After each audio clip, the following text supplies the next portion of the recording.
अस्सलाम वालेकुम। तो आज का हमारा टॉपिक है इंटरसेप्शन। इंटरसेप्शन वो डिजीज़ है जिसके अंदर इंटेस्टाइन जो होते हैं इंटेस्टाइन के ऊपर प्रोलैप्स कर जाती है। जो इंटेस्टाइन का कुछ पार्ट है दूसरी इंटेस्टाइन के अंदर चले जाएगा।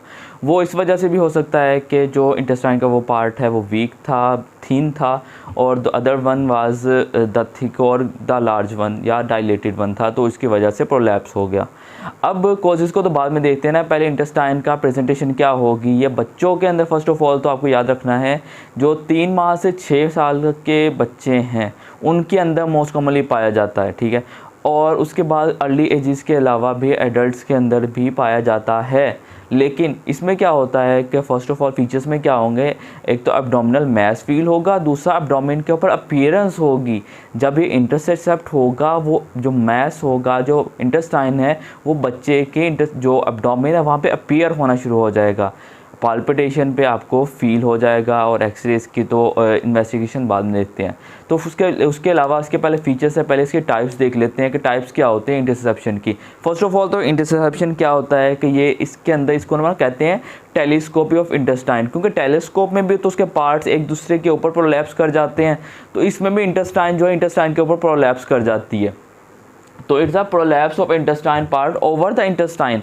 अब लाजमी नहीं कि इंटेस्टाइन ही हो, जो स्मॉल इंटेस्टाइन हो। मोस्ट कॉमनली जो है ये इंटेस्टाइन जो कॉलन के अंदर भी चले जाती है, कॉलन के अंदर, और उसके अलावा इंटेस्टाइन के ऊपर होती है। तो इसकी टाइप्स होती हैं। फर्स्ट टाइप है आइलियोकोलिक। आइलियम जो है वो कोलिक जो कॉलन है उसके अंदर चले जाएगी, ठीक है, आइलियोकोलिक इंटरसेप्शन। दूसरी टाइप है आइलियोसिकल, ऐसे ही जो कॉलन के अंदर फुल ना गया हो, जो आइलियम है वो सीकल तक ही प्रोलैप्स हुई हो। फिर थर्ड टाइप है आइलियोआइलिक, आइलियम ही आइलियम के ऊपर है, और उसके बाद फिर आ जाएगी कोलोसिकल, मीन्स कॉलन ही कॉलन के अंदर प्रोलैप्स कर गया है, ठीक है। ये इसकी टाइप्स आ जाएंगी। फर्स्ट टाइप क्या है, आइलियोसिकल, आइलियोआइलिक, कोलोसिकल और कोलोसिकल और कोलोकोलिक। तो ये इसकी 4 टाइप्स हैं, इसकी जो पोजीशन के अकॉर्डिंग कि कितना प्रोलैप्स करता है, कहाँ तक प्रोलैप्स कर रहा है। अब इसकी कॉजेज़ क्या होंगी। कॉजेज़ के अंदर फर्स्ट ऑफ ऑल तो मैकस डायवर्टिकुलम। आपने मैकस डायवर्टिकुलम नहीं भूलना, क्योंकि बच्चों के अंदर मोस्ट कॉमनली मैकस डायवर्टिकुलम होता है। फिर आ जाते हैं लिम्फोमाज आ जाते हैं। लिम्फोमा में लाइपोमा आपने याद रखना है, ये भी बच्चों के अंदर इंटरसेप्शन कॉज कर सकता है। याद रखना है कि बच्चों के अंदर जो लिम्फोमा होता है ALL होता है, क्यों लिम्फोसिटिक लाइपोमा होता है मोस्ट कॉमनली। लेकिन इसके अंदर जो लाइपोमा होगा वो कॉज कर सकता है क्या, इंटरसेप्शन कॉज कर सकता है। लाइपोमा हो सकता है इंटेस्टाइनल पॉलिप्स। इंटेस्टाइन के अंदर अगर पॉलिप्स बन जाए, जैसे कि क्रोन डिजीज़ में पॉलिप्स बन जाते हैं, इंटेस्टाइनल पॉलिप्स, या टाइफॉइड फीवर। एडल्ट्स के अंदर टाइफॉइड फीवर होता है, उसके बाद पेशेंट को डेवलप हो सकता है।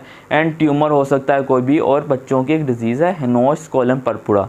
इसके कुछ फीचर्स हैं, एक याद रख लें, लोअर जो एक्सट्रीमिटीज़ हैं, लोअर लेग्स हैं, जो लेग्स के ऊपर बच्चों के रैशेस बन जाते हैं पेशेंट के पूरी बॉडी, पूरी टांगों के ऊपर। इतना बस एक पॉइंट याद रख लें। उसके अलावा पेशेंट को क्या रीनल इन्वॉल्वमेंट हो सकती है इसके अंदर, ये याद रख लें, बस इनफ है इतना। जॉइंट्स की भी इन्वॉल्वमेंट होती है, वो हेनोस कोलन परपुरा के अंदर डिटेल में हमने डिस्कस कर लिया है ऑलरेडी।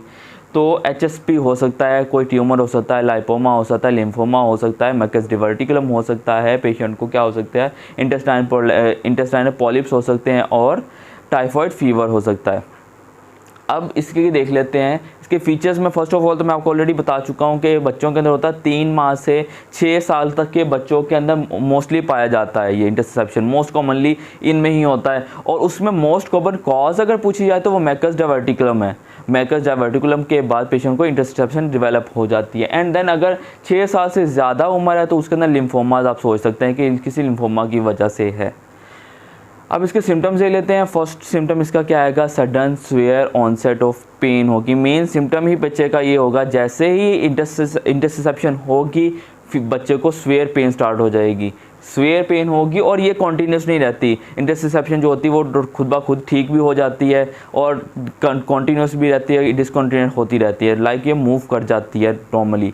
तो ये डिसकॉन्टीन्यूस पेन होगी, लेकिन जब इंटरसेप्ट होगा बच्चे को बहुत पेन होगी। और जिस टाइम पेन हो रही होती है, इसका एक फीचर है, इसका पॉइंट है, जिस टाइम इंटरसेप्ट कर रहे हैं जिस टाइम इंटरसेप्ट हुआ है उसी टाइम ही हमने उसका अल्ट्रासाउंड करवाना है। अल्ट्रासाउंड की फाइंडिंग तभी आएगी, अल्ट्रासाउंड नॉर्मल आएगा, अल्ट्रासाउंड की जो रिजल्ट होंगे नेगेटिव होंगे।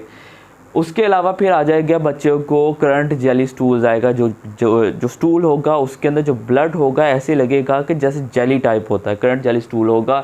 और हम जब उसको पाल्पेट कर रहे होते हैं, नो डाउट अपीयरेंस के अलावा जब हम एब्डोमिनल पाल्पिटेशन करते हैं तो ऐसे फील होता है जैसे अंदर जहाँ पे जिस एरिया के अंदर इंटरसेप्ट है वो वाला एरिया ऐसे फील होगा जैसे सॉसेज होता है, सॉसेज की टाइप हो, जैसा हॉट डॉग होता है वैसे सॉसेज टाइप होगा। इन्वेस्टिगेशन में ultrasound most best initial test है। इन्वेस्टिगेशन के अंदर हम क्या करेंगे, इसकी अल्ट्रासाउंड करेंगे। अल्ट्रासाउंड के अंदर क्या फाइंडिंग मिलेगी, टारगेट सेल्स कंफर्म इंटरसेप्शन। अगर बुलजाई लिखा है तो बुलजाई भी, इसके अंदर फाइंडिंग में ना ऐसे रिंग्स बने होते हैं जैसा बुलजाई होता है, जैसे टारगेट जिस तरह टारगेट साइन बनता है, जो टारगेट लगाते हैं ना जो ब्लैक रिंग सर्कल से होते हैं उसको टारगेट साइन मिलता है इसके अंदर ऑन अल्ट्रासाउंड, ये नहीं भूलना। देन उसके बाद हम क्या करवाते हैं, बेरियम एक्सरेज करवाते हैं। हम बेरियम एनीमा करने के बाद बच्चे का या एडल्ट का पेशेंट का एक्सरे करवाएंगे। एक्सरे के अंदर हमें बीक साइन जिस तरह बर्ड का क्लॉ होता है ना, क्लॉ साइन मिलेगा, जहाँ पे डिसेप्शन होगी उस जगह पे क्लॉ साइन बना हुआ होगा। एंड देन पाल्पिटेशन में डांस साइन मिलता है। डांस साइन क्या होता है, एब्डोमिनल अपीयरेंस है, जब उसको पाल्पेट करते हैं वो सम टाइम्स रिकवर हो जाता है वरना वो मूव करता है। अब इतना याद रख लें, डांस साइन। देन ट्रीटमेंट में क्या होगा, ट्रीटमेंट के अंदर हमने अनीमा करना है। समटाइम हम लिक्विड अनीमा करते हैं, फ्लूइड अनीमा करते हैं, समटाइम एयर अनीमा करते हैं। तो एयर इन्फ्लेशन कर सकते हैं। एयर इन्फ्लेट मतलब एयर इंजेक्ट करेंगे, एयर थ्रो करेंगे, पुश करेंगे एयर को, जिससे ये इंटरसेप्शन ठीक हो जाएगी, प्रेशर के साथ ठीक हो जाएगा। एंड देन उसके बाद वाटर या बेरियम अनीमा करते हैं। अगर इनके साथ पेशेंट एक दिन के अंदर रिकवर हो जाता है तो वेल एंड गुड है, लेकिन अगर 24 आवर्स के अंदर इंटरसेप्शन ठीक नहीं हुई, कॉन्टीन्यूस रही, तो हम क्या करेंगे, सर्जरी करेंगे। सर्जरी में ओपन करके इसको इंटरसेप्शन को ठीक करेंगे। तो उसको हम कहेंगे कोप्स मेथड कहते हैं, कोप मेथड सर्जरी कहते हैं उसको। कोप मेथड आपने याद रखना है, नाम याद रख लें इनफ है। सर्जरी के अंदर हमने इंटरसेप्शन को खुद ब खुद फिजिकली ठीक कर देना है, मैकेनिकली। तो ये था इंटरसेप्शन।